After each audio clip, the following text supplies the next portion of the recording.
What's up, guys? Metapunk here.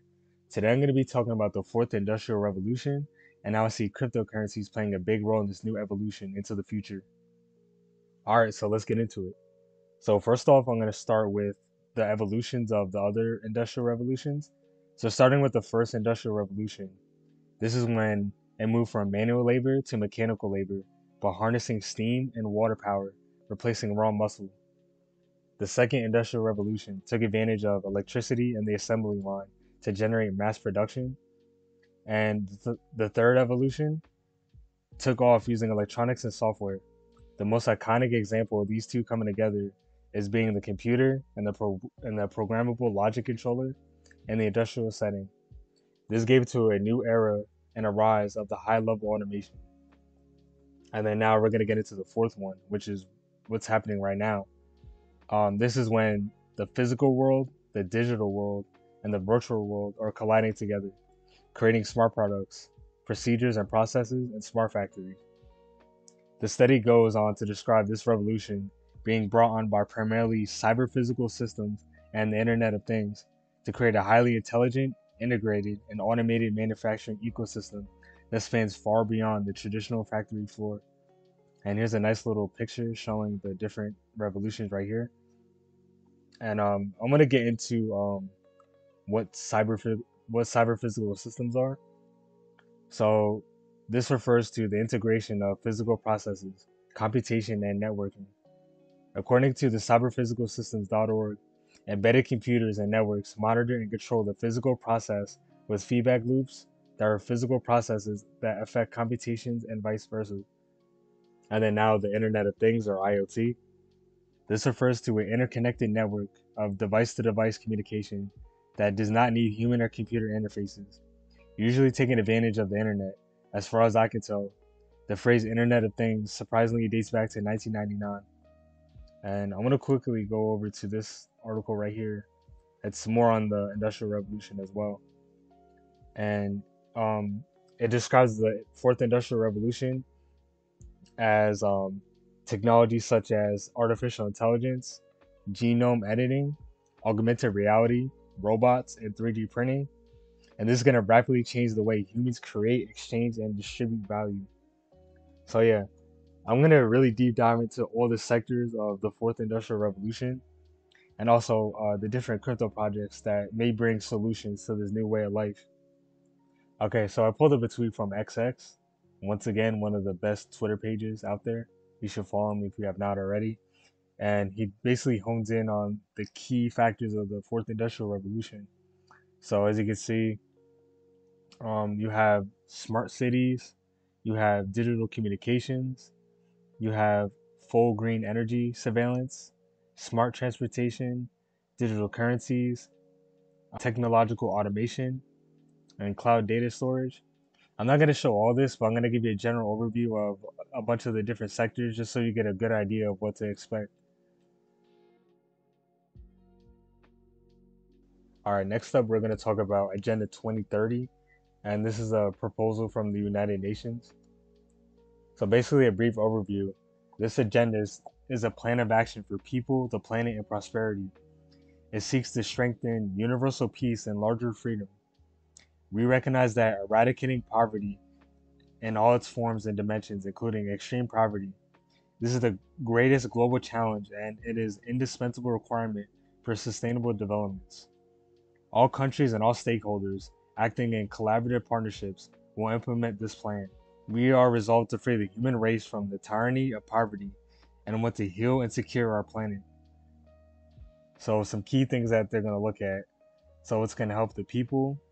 So for the people, they're going to end poverty and world hunger for all of us. They're going to help try to save the planet by including sustainable consumption and production and adding management of natural resources to help with climate change. This is going to be prosperous for all human beings. It's going to bring peace and bring less fear and violence into the world. And they think with a global partnership, this is going to bring sustainable development and strengthen global solidarity and focus on the particular needs of the poorest and most vulnerable in the world. So yeah, As you can see, a lot of our nations are already kind of pushing a Green Deal on us. So we have countries like the US with Joe Biden's Build Back Better and the Green New Deal, our Richie Sunak, the new Chancellor of the United Kingdom, with his new Green Deal, and there's going to be many more that follow through. And I think as time really goes on, you're going to see this Agenda 2030 or similar affairs really take place within the next few years. Okay, next up, I want to talk about the carbon footprint standard. So, what is the carbon footprint standard? It's an internationally recognized standard for demonstrating low carbon credentials. It's a unified and independent method to manage carbon and energy. It recognizes all stages of carbon management from assessment to carbon reductions and carbon neutrality. It's applicable to organizations, businesses, products, projects, services, and events. And it's also aligned with the international best practice slash standards. So why you need the carbon footprint standard? You can join hundreds of businesses that have already achieved the standard.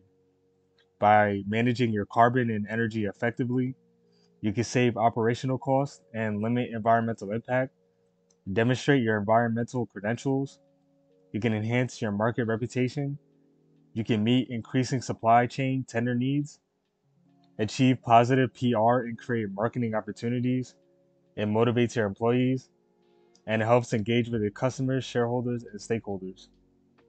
So yeah, if you're a business that has a very greatly rated carbon footprint, then you're going to be a top rated company in the eyes of stakeholders and even consumers because it shows that you're really putting care into how you manage your business.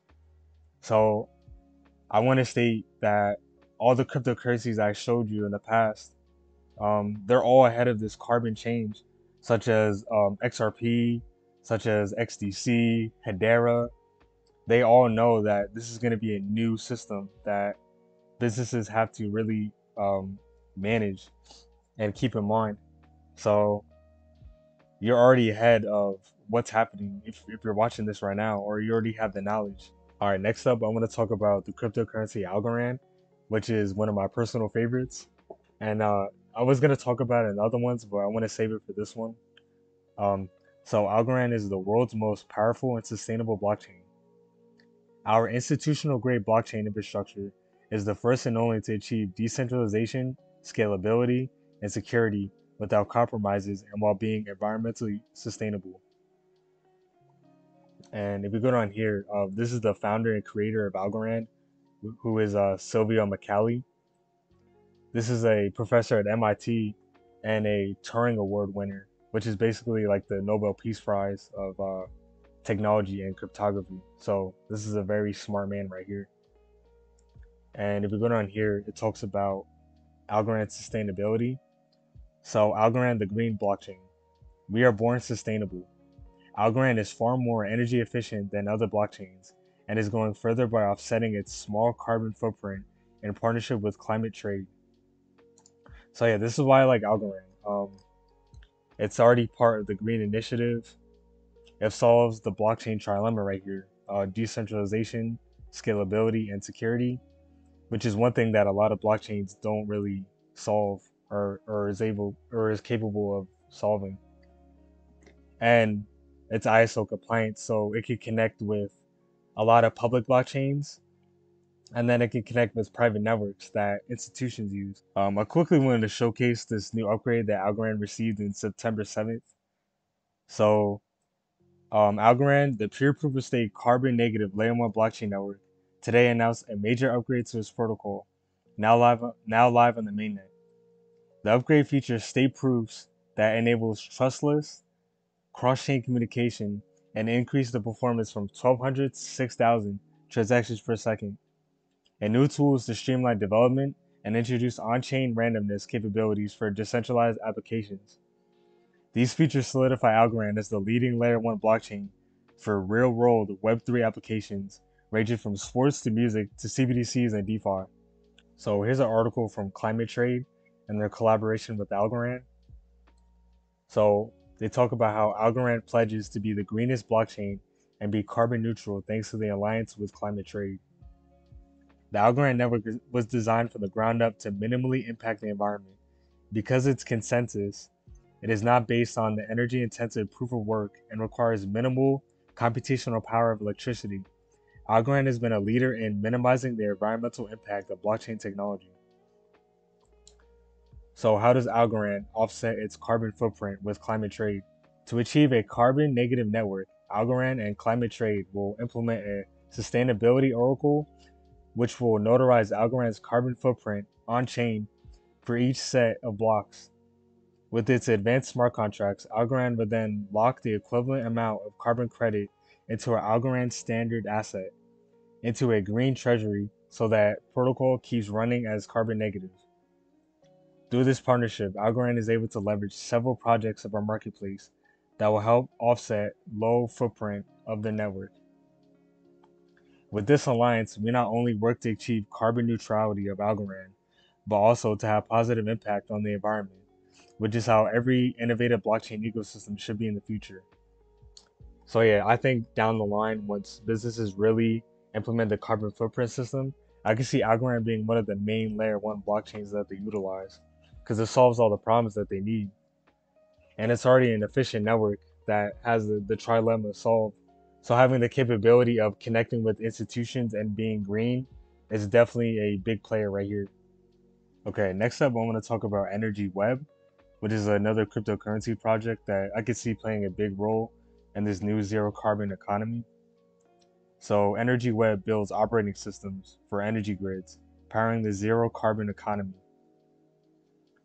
Energy Web's mission is to accelerate decarbonization of the global economy. To do so, we deploy digital operating systems for energy grids with our global community of more than 100 energy market participants. These systems make it simple, secure, and efficient for clean energy assets to support the grid of the future. Um, so here's some solutions right here. It has a energy demand generation exchange. So basically, you can manage on what devices you want to buy and what devices you have already. Right here, it has an open source tool for purchasing renewables and carbon removal. So if you need to renew your carbon energy systems or remove ones that aren't needed anymore, they have a nice interface right here. And then you have a dashboard where you can you can manage all your data services for electric vehicles, charging stations, and other grid operations. So I really like this project. It has a nice team behind it. BlackRock, they actually co-signed it a couple months ago, so that shows that some big names are going to be looking at this project when things really change. And once again, I'm showcasing this and Algorand as well because they're already ahead of the zero carbon shift. They know where the world is heading, so already being a knowledge, already having the knowledge of a project like this, you're already ahead of what's happening. All right, now I kind of want to go over some notable names that I saw on the partnership list. So going down here, I saw names like GE, Genosis, the blockchain network. You have R3 Corda, the private blockchain network, Shell gas stations, and then also Volkswagen. There's probably many more that I missed that are big names. I'm just not too familiar with a lot of these energy companies, but yeah, it's a very big ecosystem. Oh yeah, also Simon's right here. But yeah, I really like this project. It's very underrated and it still has a lot of potential for growth. All right, next up, I want to talk about food production in the fourth industrial revolution. So as you know, we're kind of having a food crisis right now, a food shortage, and a lot of the farms that produce for us, they're being shut down or destroyed. So I'm gonna deep dive into this article from the World Bank that talks about this. So domestic food price inflation remains high around the world. Information between May to September 2022 shows high inflation in almost all low income and middle income countries. 89% of low income countries, 91% of lower middle income countries, and 96% of upper middle income countries have seen inflation levels above 5%, with many experiencing double digit inflation. The share of high income countries with high food price inflation has risen up 86%. The war in Ukraine has altered global patterns of trade, production, and consumption of commodities in ways that will keep prices at high levels through the end of 2024, exacerbating food insecurity and inflation. So yeah, like I said in my last video with the QFS, these Eastern countries are very rich in commodities and natural resources. And now with all these sanctions that we have between East and West, these Eastern countries aren't trading to Europe anymore or even the US. So that shows that they're going to have a lot of power over us because they have all the natural resources and the commodities. So this is how the World Bank is taking action. As a part of a comprehensive global response to the ongoing food security crisis, the World Bank Group is making up to $30 billion dollars available over a period of 15 months in areas such as agriculture, nutrition, social protection, water, and irrigation. This financing will include efforts to encourage food and fertilizer production, enhance food systems, facilitate greater trade, and support vulnerable households and producers. So, yeah, now that basically the way that we manage and produce food is being destroyed in front of our eyes, now the World Bank can throw more money and resources. It kind of changed the way we produce food now, like under their own jurisdiction. And I'm gonna get into how I see them doing it in the next slide. This is an article from the Australian Academy of Science, and it's about the genetic modification of food. So, what is genetic modification, and how do you feel about genetically modified food? It's a question that can prompt some very passionate responses and a whole lot of debate. Some argue it can end world hunger, and others think that the risks are too great. Genetic modification is a powerful technology. Science can use a range of modern molecular technologies to make crops more productive or more nutritious and better for gut health. Farmers can grow crops that can better withstand harsh environmental conditions, such as drought or salty soils, or reduce the use of pesticides or herbicides. So, what is genetic modification? Broadly speaking, genetic modification is nothing new. People have been modifying the genes of plants, animals, and microbes for thousands of years, even before they knew what a gene was. Early plant and animal breeders would choose individual organisms with desirable traits and use methods such as selective breeding to achieve the results that they wanted, such as bigger and sweeter fruit, perhaps, or even dogs that were loyal and easy to train. And here's a little chart combining big fruit with sweet fruit to make a bigger and sweeter fruit as a selective breeding process. So, as we learn more about the science of genes, we've been able to develop technologies that can change those genes in much more precise and direct ways compared to the conventional breeding methods. The term gene modification is now generally understood by many people to refer specifically to these modern technologies and their role in developing genetically modified organisms or GMOs and products. So I can see gene modification being one of the key roles that the World Bank use as a solution because it could change the way we produce and distribute food. And the crazy thing about this, the gene modification is not even relevant to just food. I think down the line it's going to be relevant for people and animals, like living organisms as well. Kind of more in like a mainstream use case. So it's going to be interesting to see how this all plays out in the future. All right, now I'm going to talk about the future of shopping and where I see it's headed. So these are the Amazon Go stores, where basically you could just walk in and walk out. So Amazon has been opening physical Amazon Go convenience stores and Amazon Go grocery stores across the US, and there are now numerous stores in London too. While Amazon is scaling back on some of its physical pop-ups, the company is allowing all in on Go and Fresh stores, so we can expect to see more and more arriving around the world. All have one in common: unlike most shops, there are no registers or cashiers. You walk in, pick out what you want, and just walk out. Amazon calls it a just walk out shopping experience. When you shop at one of these stores, you never had to wait in line. The store works with an Amazon Go app for iOS or Android. You enter, take the products you want, and thanks to the app, you just leave again. The app is linked to your Amazon account for billing. So these are the comparisons of the two stores. So Amazon Go serves breakfast, lunch, and all sorts of snacks that are ready, and Amazon Go Grocery has produce, ready-made dinners, and household essentials. These stores work by using the same types of technologies found in self-driving cars, such as computer vision, sensor fusion, and deep learning. And I see this all as like Internet of Things technology and all these other technologies that are going to be utilized in the fourth industrial revolution. So there's going to be a lot of just a lot of automation and a lot of ease of use when going to the store or having any kinds of production. All right, so now I'm going to talk about the cryptocurrency Vechain and how I see it playing a big role in the fourth industrial revolution. So if we go down here, here are the five main categories that they provide as a service.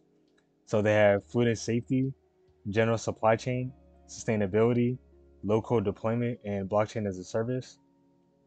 So starting off with food safety as a service, a blockchain-enabled food traceability platform that provides the food and beverage industry with various traceability functions that are readily deployable, including product provenance and quality certificates. It creates a brand new consumer interaction that allows food and beverage companies to communicate and build brand awareness in a trustworthy manner. So for sustainability, this is a lightweight and rapidly deployable sustainable traceability application that allows brands to record all their sustainable carbon footprints throughout their supply chain, including but not limited to the usage of recycling, raw materials, green production processing, green packing, and logistics, or also product carbon footprints. The blockchain technology provides a solution to make sustainability transparent and trustable. Now for a general supply chain, with 300 plus enterprise cases, general supply chain track and trace software as a service covers the traceability needs of various business scenarios and industries, giving the fast path to a consumer-facing blockchain solution. The standardized templates for various industries are available outside of the box, improving production, marketing, and brand building. Now for local deployment. The low-code deployment service provides clients with flexibility to create process templates and use provided powerful tools to easily build their own blockchain applications within specific scenarios. And lastly, blockchain as a service. This service is an expressway to connect with underlying blockchain and is used as a gateway service to access on-chain smart contracts with the traditional RESTful API.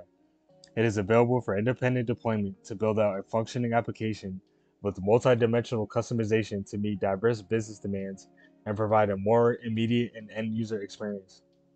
That's why I like Vechain a lot. It's a very versatile blockchain that provides so many different solutions to so many different forms of businesses, and they're all aligned with this new fourth industrial revolution. There's so many partnerships already, like they have BMW, they have Walmart of China, even the UFC, just like different forms of business models right there, and they're all pretty big. Okay, so next up, I'm going to talk about the job market and where I see the job market headed within the next few years. So this part of the article right here talks about the layoffs we're seeing in 2022 and the bear market. So for the people that don't know, historically, during the Great Depression or even the 2008 Great Recession, when the stock market is not doing well, then the job market does not do well. And then if you jump to today, uh, they state that the global pandemic has triggered a new wave of mass layoffs. So the downward spiral actually started back in March 2020. However, the world is facing a brand new peak in cutbacks and unemployment. In fact, it seems that things have started downhill in the US and is yet to see whether the rest of the world will also be sloping downward when it comes to the dismissal of jobs. And yeah, that actually makes sense because when the economy stopped in March 2020, we just stimulated it with the stimulus checks and the money printing. So technically, we're kind of like an artificial job market, and reality kind of hit the stock market, and you see a large decline in the stock market and the job market. So the 2022 layoffs are going to see a giant wave of layoffs. We are witnessing rising labor costs, but also slow business growth. Even companies like Facebook have a hard time hiring and retaining employees. The Uber CEO also mentions that it's a privilege to find staff in this climate. Even the CEO of Netflix has started to lay people off, and the firm has lost over $54 billion in market value just one day.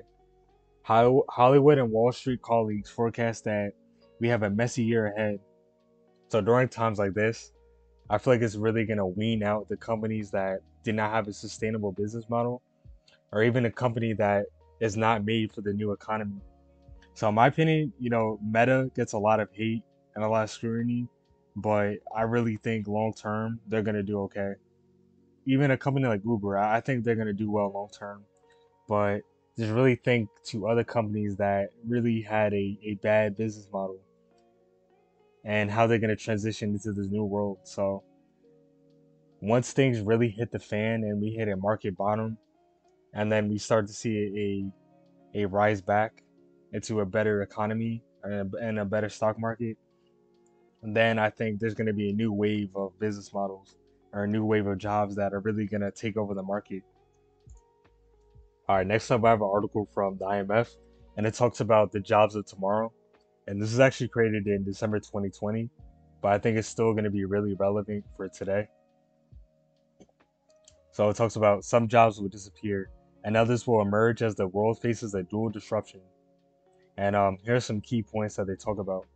So first off, they state that the workforce is automating faster than expected, displacing 85 million jobs in the next 5 years. The robot revolution will create 97 million new jobs. In 2025, analytical thinking, creativity, and flexibility will be among the most sought after skills. The most competitive business will focus on upgrading the workers' skills, and remote work is here to stay. And if we go up here, they state the jobs that are increasing in demand and the ones that are declining in demand. So I'm only gonna go through like the first top 10 on each list. So for the jobs that are increasing in demand, first off we have data analysts and scientists, AI and machine learning specialists, big data specialists, digital marketing and strategy specialists, process automation specialists, business development professionals, digital transformation specialists, information security analysts, software and application developers, and Internet of Things specialists. And now for jobs that are on a decline, data entry clerks, administrative and executive secretaries, accounting, bookkeeping, and payroll clerks, accountants and auditors, assembly and factory workers, business services and administration managers, client information and customer service workers, general operations managers, mechanics and machinery repairers, and material record and stock keeping clerks. So I think it's interesting to see the trends that are going up and the trends that are going down. And I really think it's important to do research on where you see the data of the increase in demand and the data of the decline of these other kinds of businesses. Because, if we're going to a new world and a new economy, you want to be ahead. You don't want to just fully deep dive into something that may be on a decline. Maybe even just learn a new skill, or if you're really considering finding a new job, I think it's a really great time to do it now before everything changes. Okay, next up, I want to talk about this article from Forbes, and it talks about the new virtual economy of the metaverse. And I really want to state this to you guys because I think the metaverse is here to stay. And just because it's on a decline right now and it's not fully ready, that doesn't mean that it's going to be completely irrelevant. So, if there's one thing that's the talk of the town today, it's the metaverse. It's a blend of virtual reality, augmented reality, and sensorial tech and spatial computing. The metaverse promises to give us new experiences from our couches or cubicles. But the metaverse is not just some gaming space, sci-fi dream come true, nor is it limited to tech companies. It is an entirely new economy. Even traditional firms, including restaurants like McDonald's or even retailers like Nike, are preparing for the metaverse to become a space where you will be able to go shopping, play games, meet friends, attend concerts, work, and generally build a virtual life. Since the metaverse is still in its infancy, there is no clear path to profitability for most businesses. Everyone is scrambling to strike first like gold. So I think the metaverse is going to play a huge role in this new economy because if you think about it, we already live in a digital world. Like so many people are attached to their social media or online presence. So this is going to like really kick it up a notch. Instead of just living a real and digital world, you could combine both worlds. So when we're in an augmented and virtual reality, we can literally live our digital lives. Okay, so now I have an article from the World Economic Forum, and it talks about a potential cyber pandemic. So some key points of this article, they state that cyber attacks on infrastructure services are on the rise.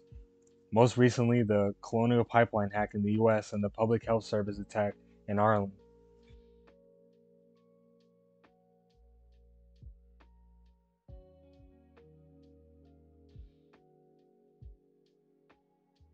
Hackers are exploiting the use of Internet of Things, which creates millions of new vulnerability points in critical infrastructure. We need the public and private sectors to build greater consensus on Internet of Things security standards and build trust and security across critical infrastructure. So yeah, I think this is important to talk about because we are having the war in Ukraine right now, and there's a lot of tensions between the East and West. So cyber warfare is going to be used as a method of war, especially now in this digital economy that we're living in now. It's really gonna affect us the people and the governments that are running the country. So just seeing this, I think it's gonna go in hand with a lot of the cryptocurrencies I showed you beforehand. They are secure networks that are decentralized, so there's no like one real place you can attack because it's a network of multiple nodes across the world. So you would have to attack every node, which is very hard to do. And now I'm gonna kind of get into other potential cryptocurrency networks that I could see during this time of a cyber attack or even a rebuild after a cyber attack, and also Starlink and how I think they're gonna play a role in this as well. Okay, so this is Starlink, which is the world's most advanced broadband satellite of the internet. So Starlink is the world's first and largest satellite constellation using a low Earth orbit to deliver broadband internet capable of supporting streaming, online gaming, video calls, and more. This leverages advanced satellites and user hardware coupled with our deep experience with both spacecraft and on orbit operations. Starlink delivers high speed, low latency internet to all users across the world. So you can see now with Starlink, Elon Musk, they talk about providing internet to Ukraine. So under a large, massive cyber attack, then I think Starlink can come into play. And something like Starlink goes in hand with what I was talking about in my last video with the quantum financial system. We're gonna have all these services that are public and private that run through quantum networks, and then we have these space satellites that are gonna help enhance the network just in case of a system outage. So they're literally like the backup generator of our internet service. And I really want to showcase this because I feel like a lot of people they made the point like, oh, if we're in the digital world, what happens if we have a blackout or some kind of like massive cyber attack? Well, now we have systems like Starlink and even many more that can help provide a solution to this. All right, now I'm gonna get into the cryptocurrencies that run on Dag technology, or also known as directed acyclic graphs. So, what is a DAG? A DAG is a data modeling and structuring tool typically used in cryptocurrencies. Unlike a blockchain, which consists of blocks, DAGs have vertices and edges. Thus, crypto transactions are recorded as vertices. These transactions are then recorded on top of one another. Similar to a blockchain, however, transactions are also submitted to the DAG nodes. Simply put, whereas a blockchain transaction system looks like a chain, DAG systems look more like a graph. The DAG model is currently seen in the industry as a possible substitute for blockchains in the future due to its efficiency in data storage and processing of online transactions. Okay, so here's some visuals on how DAG technology looks like compared to blockchain technology. So, a blockchain, you have a block, and in order for a new block to be created, this first original block has to be finished and complete. So, this one gets complete, and then it creates another block. And then when this one's finished, then it creates another block, and then so on. But with DAG, there's no one way system. one gets completed and then it can multiply in multiple directions. So it shows that it's very scalable compared to blockchain technology. And honestly, I can see Dag Technology taking over blockchain at some point if there's a limit on how scalable blockchain technologies can become. And DAGs they're not really known and they're not really utilized yet. So there's a lot of potential for DAGs. Okay, next up, I want to talk about the cryptocurrency Iota that actually utilizes DAG technology instead of blockchain technology. So, Iota's Tangle is an open, feeless, and scalable distributed ledger designed to support frictionless data and value. Iota is the next generation data and value exchange for new economies, and this can create new possibilities. Iota is the first DLT built for the Internet of Everything, which is a network for exchanging value and data between humans and machines. So this is designed entirely without the use of fees. There's no miners and no blocks.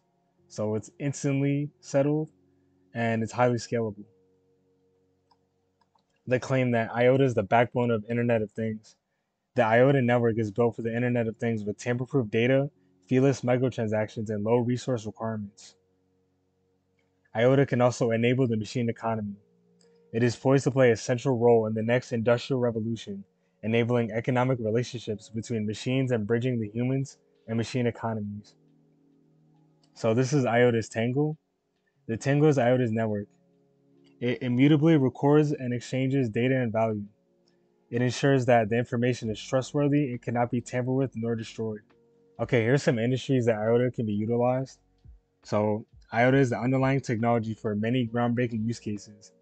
These are some of the industries that are innovating with IOTA.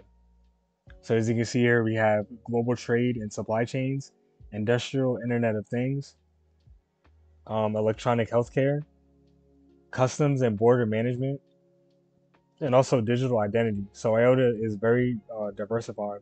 And I really see this project as being a very efficient network for the fourth industrial revolution. And we look at a lot of the changes that are happening. It seems like IOTA can be a resource to a lot of the changes that we're seeing. Okay, so I have this tweet on IOTA. This is a retweet from one of XX's tweets. So these are some real world use cases that IOTA can be utilized for. So this is a self-charging delivery drone, and basically when a drone is low on battery on its course, it searches for a solar panel and recharges itself and pays the amount in IOTA directly to the solar panel. So yeah, it's all machine communication. So the machine identifies that, oh, it's low on battery, so it can instantly connect to this charging device. And then we go to the next one. Another possible real world use case are a self-driving smart car that communicates with the toll booth and pays the toll with IOTA. So that's actually pretty interesting to look at, especially when we have a lot of delivery services or like Uber services that may be self-driving. That's going to be very big, and IOTA can really enhance that process. So we got another one right here that talks about smart home integration. So if you want your temperature set at a certain point, then the sensor will track that it went below or above the threshold, and then it could be communicated with IOTA to adjust itself. And then we have a last potential use case right here, and this was actually really interesting to look at. So a smart fridge can check the remaining stock of selected groceries, place the order, and pay for it to the cheapest shop autonomously with IOTA. So the smart fridge can instantly pay the store, and then the store will deliver it by drone, and then now you have instant delivery right here. And this is why I'm pretty big on IOTA. I feel like there's so much use case that can be utilized, and I feel like it's a sleeper. And if you think about it, um, with all this usage and IOTA's scarce supply compared to the other ISO coins, this honestly may be one of the most scarce asset technically with its utility, because you have all this usage and a supply of only about like 2 to 3 billion, which is not a lot at all. So a lot of potential with IOTA right here. All right, now I'm going to talk about the next cryptocurrency project that runs on Dag Technology, which is Constellation. So Constellation build the future on the hypergraph technology platform. Constellation redefines Web3 interoperability with layer zero consensus. It's very secure, feeless, decentralized, and infinitely scalable. And you got some notable partnerships right here. You have Amazon Web Service, you have the cryptocurrency project Helium, Uphold, the United States Air Force, and Ledger. So the Constellation network is faster than you could say Solana. Constellation is a decentralized network that enables anyone to build the future of Web3 with feeless transactions, with secure, infinitely scalable, and cross-chain interoperable finality. This is engineered for developers and designed for the universe. And if you go down here, it shows that currently you could do up to 80,000 transactions per second. There's 1.3 billion DAG tokens staked. There's over 25K DAG wallet holders and over 300 plus nodes. So it's a very efficient and growing ecosystem right here. Okay, so this goes into the cryptocurrency DAG that is utilized on the Constellation network.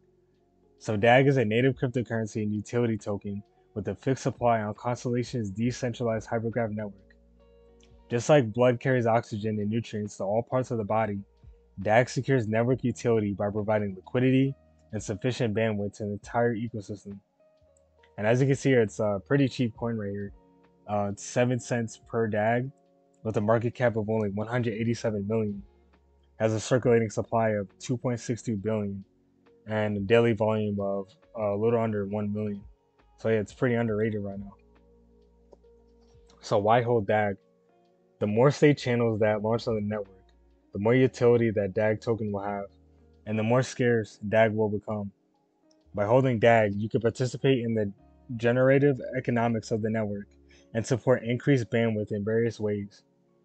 So with the DAG token, you can validate data, you can add secure network utility, and it can also provide liquidity. And now we have another tweet from XX on Twitter. This is actually a retweet from XX. So basically, this graph shows you have in the overledger with Quant, and then the combination of Constellation DAG. So you can combine DAG's efficient network right here through its hypergraph, and then combine it with Quant's hyperledger to connect it to all these other DLT platforms. So I think a combination of this will bring a lot of efficiency to the digital economy because it's a layer zero bringing secure data and IoT functions to all these platforms. So I really like that combo right here. Okay, so I quickly want to end this off with like something fun that I can compare this to. So for the people that don't know about the game Cyberpunk 2077, it's basically a game that takes place in the year 2077, and it's really similar to the movie Blade Runner, that futuristic movie.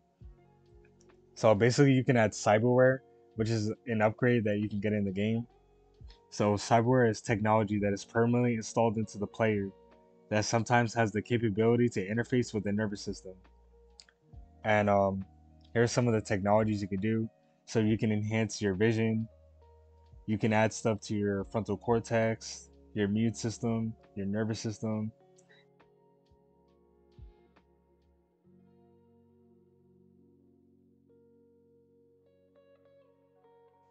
Basically, you can add all these enhancements to your player to make your player better. And I really see that happening in real life as time goes on.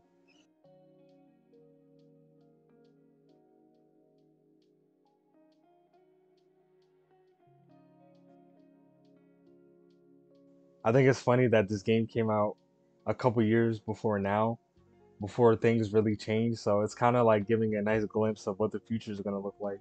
So neurotechnology is the integration of technical components with the nervous system.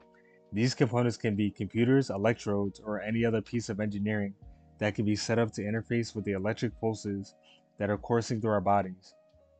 The two main objectives of neurotechnology are either to record signals from the brain and translate them into a technical control command, like a brain can control a computer and mouse, or to manipulate brain activity by applying electrical or optical stimulus to help our paralysis patient.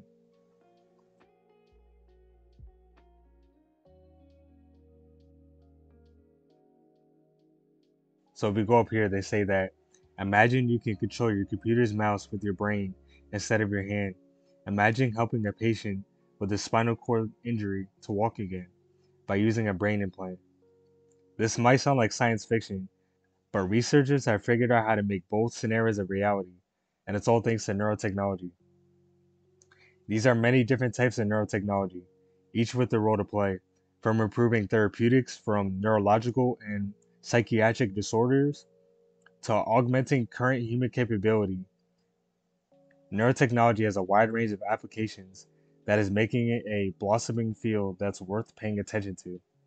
But I think down the line, people are going to use it anyway, especially if it gives real solutions to problems with the body.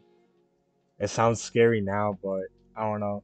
I personally, I don't know if I would use it, but I can see a lot of people utilizing it in real life.